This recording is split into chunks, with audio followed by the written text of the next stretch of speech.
So ratios, proportions, and rates, that includes percentages. If we were talking about comparing two things, we're talking about a ratio. If we're talking about comparing a part to a whole, majority of the time that's what we've been talking about whenever you're referring to fractions. Like, oh man, you ate half the pizza. That's one half of the entire one unit of pizza is gone. That's one out of two pieces. If we were talking about one cat and two dogs, that's a part to part because we're talking about a total of three animals. We're talking about one cat and two dogs. That's three. That's why this is a part to part relationship. And I just want to talk about the three ways to write ratio relationships. So one cat to two dogs, or one cat to two dogs. We can also do a variation of these things. Instead of going part to part, we can say one cat out of three. Or we could write that as one cat out of three total. Okay. So 1/3 of the entire thing, now this is a part to whole, is a cat. All right. The way that a question is being asked is incredibly important as to how you respond. So stars to circles, I count a total of 10 stars here and a total of 6 circles. Simplifying those means what number goes into 10 and 6. 10 and 6 are both even numbers, so you could always go by 2. 10 divided by 2 is 5, and 6 divided by 2 is 3. That was a part to part because we are talking about stars compared to circles. We weren't talking about the total amount of shapes that were there. That's where the second question comes in. How many circles are there? 6. To how many stars and circles? That would be all of the shapes, which is 16. Same approach for simplifying it. They're both even numbers, and that should always be your first go-to. Are they even? And 6 and 16 are, because they fall along the lines of 2, 4, 6, 8, 10. So 6 and 16 can be divided by 2, which is 3 and 8. So here's the difference since I divided it by 2. 10 and 6. There are a total of 10 stars and 6 circles. And I cut that in half because I divided it in 2. So if I cut it in half, I'm getting rid of these. And that means I have 5 to 3. That's why the simplified ratio is the same. 10 divided by 6 is going to give you the same exact value as 5 divided by 3. 10 divided by 6 is 1.6 repeating, and then 5 divided by 3 is 1.6 repeating, or 1 2/3. Same value. Talking about rates and unit rates, the first question to always ask yourself are, what are the two things being compared?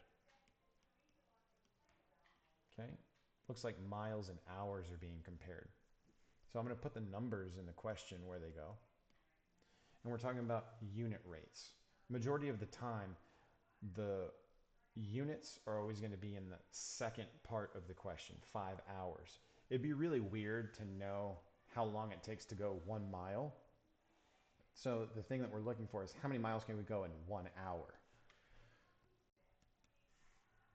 So setting up the problems to find a unit means one, and a rate means for every one that it goes by, would be the whole object of what we're doing here.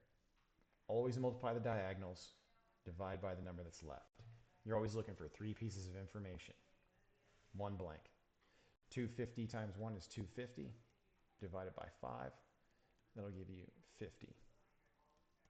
So that means you can go 50 miles in 1 hour. The speed that they were going is 50 miles an hour. If they drove for 2 hours, they'd have gone 100 miles, equivalent ratio. If they drove 3 hours, they'd go 150 miles in 3 hours. Process is exactly the same. We're comparing money, and we're comparing hours.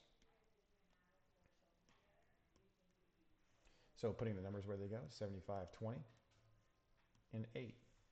And we're always talking about focusing on the second part. If we're trying to find a unit rate, we want to find out how many 1 hour. How much are they getting paid in 1 hour? It'd be weird to know how long it takes them to earn $1. And if you're sitting there going like, what? That's why it makes more sense to find out how much money per 1 hour. Okay, this is a typical unit rate that people encounter in a practical situation, aka job. So 7520 times 1 is 7520. Then divide by the number that remains. 7520 divided by 8 is $9.40.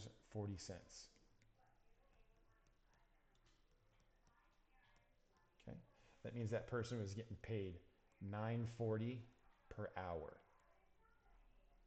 So if they were to work 2 hours, they would get paid $18.80.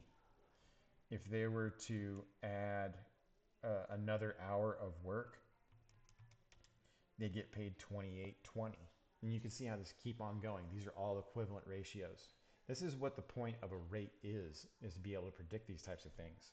All right, if I get paid $9.40 for 1 hour and I got an 8-hour workday, then that means I'm going to get paid about 75 bucks today. So what if a piece isn't missing and you wanted to find out if they're equal or they are equivalent fractions like the ones we were just creating? An example of this would be not using a highlighter. 1/2 and 2/4. Are those equivalent ratios? Well, what did I multiply the top by to get to 2? 1 times 2. What did I multiply the bottom by to get to 4? 2 times 2. The fact that both of these were times 2 means that this is an equivalent ratio. And here's how we can check. A shortcut way to where it's like, I don't know what it's being multiplied by. Do cross products. 2 times 2 is 4. 1 times 4 is 4. If those numbers come up equal, then yes, you do have equivalent ratios. So here's one that's kind of obvious. Times 2, 10 times 2 gives you 20. 11 times 2 gives you 22. The fact that both those numbers are the same tells us that we've got an equivalent ratio. But let's go ahead and take a look at what if we do cross products. 10 times 22 is 220. And then 20 times 11 is 220. That's a way to confirm that we do have equivalent ratios. No mistakes were made. We checked it 2 ways. So yes, they are equivalent. And you can do that with any of these problems. If you want to hit pause and work some of them out, go for it. So making equivalent ratios is not as complicated as it seems. But if we were to go with 1/2 and then say 3, then 20.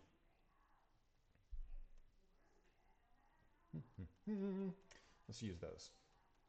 What you need is a 4x4, or a 2x2, sorry, where you have 3 pieces of information and one of them's missing. Just like we were solving back here. We had one missing. You can see that this is the same thing. So here we are with a table. Same thing's going to happen. 2 times 3 is 6, divided by 1 is 6. Then we move on to the next chunk. All we need is 3 pieces of information and one of them blank. And we are creating a ratio table. 6 times 5 is 30, divided by 3 is 10. Move on to the next piece. You can see how this process is going to continue to repeat. You need 3 pieces of information and one blank. 5 times 20 is 100, divided by 10 is 10. All of these are equivalent ratios. 1/2 is the same thing as 3/6. 1/2 is the same thing as 5/10. 1/2 is the same thing as 10/20. And here's an example of to why. 1 times 3 is 3, so 2 times 3 is 6. 1 times 5 is 5. 2 times 5 is 10. 1 times 10 is 10. 2 times 10 is 20. So solving the proportions, having the block with a missing section and using cross multiplication divided by the number that remains is the same thing as creating equivalent ratios by multiplying the top and bottom by the same number. And this is another look at the squares that we just solved for. Okay, so there was 1 and we got the answer of 6. Same process. 15 times 2 is 30, divided by 5, h equals 6. So you can see that no matter where the variable is, the letter, it's still going to be the same thing. You're multiplying the diagonals. 42 times 12 is 504 divided by 7, give you 72. And if you want to hit pause and solve any of these problems, go for it. I mean, the process is all exactly the same. So what about when it comes to percentages? There is a template that is over of is equal to any percentage over 100. So what we're looking for is the pieces in the question. The easiest ones are the ones that already give you the percent, because we know where those go, over 100. This is the gimme, and we already given 10%, so that's going to go right here, because that's where it says percentages go, above 100. When I'm saying is and of, it's what is the question saying? Of 30. So we're just reading the question from left to right, and it'll say of 30. Of is supposed to go down here on the bottom. Okay, that's going to represent your whole, or the total. And it's saying what is. We don't know what that is. That's why we're going to put an X here. And we're right back to where we started. Cross products. 300 divided by 100 equals 3. Boom, we create an equivalent ratio. Okay, so 10% of 30 is 3. So what if there are some variations to this? Like, okay, so I've got the is over of equals percent over 100. I already know that there's going to be 100 down here. And it doesn't matter where you put the 100 on the bottom. You know, you can put it on the left side as long as you put the percentage over it. So 3 is what percent of 6? So let's go through the template again. 3 is, I'm reading it from left to right. We know that is on top. So 3. What percent?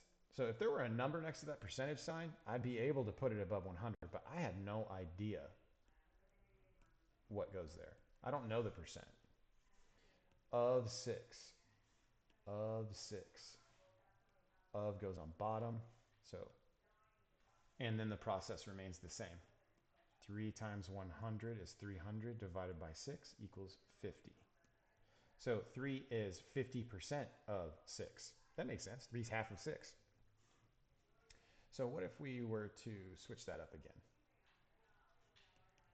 Is over of equals percent over 100. Okay.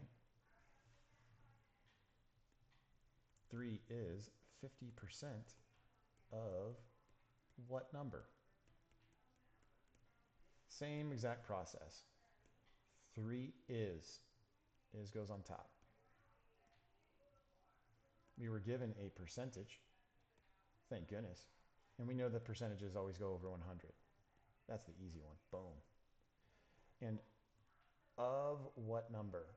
Of what number? There is no number there, and it's saying even to you, what number, question mark.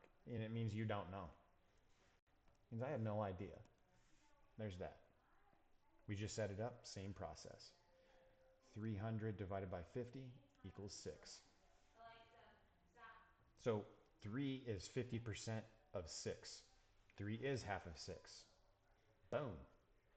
And that covers everything for the entire unit.